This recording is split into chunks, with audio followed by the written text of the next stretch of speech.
কি মালিক, তুমি তো আমাকে পাখানা টাখানা ছিঁড়ে টিড়ে সব কিছু শেষ করে দিচ্ছ। আমার কি একটু মাংস নেই নাকি? আরে মালিক, তুমি এটা কি নিয়ে আসলে? এটা তো আমার অন্য কিছু মনে হচ্ছে, এটা তো আর জল না। আরে মালিক, তুমি আবার শুকনা লঙ্কা নিয়ে আসলে, গুঁড়ো লঙ্কা দিলে তো হয়ে যায়। আরে মালিক, আস্তে কাটো, এত স্পিডে কাটলে কি হবে? তোমার তোমার যদি হাত টাত কেটে যায় তখন তো কি রান্নাটা কি করবে, হ্যাঁ?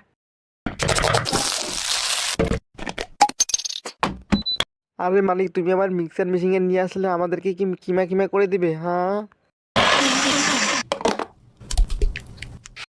আরে মালিক, তুমি এটা কি করলে? আমার ফর্সা শরীরটা একদম লাল করে দিলে, এটা কেমন দেখায় না?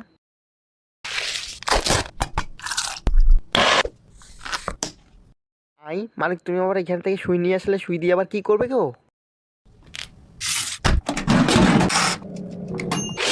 আরে মালিক, তুমি আমাকে এইভাবে গরমের মধ্যে ঢুকিয়ে একদম আমাকে রান্না তো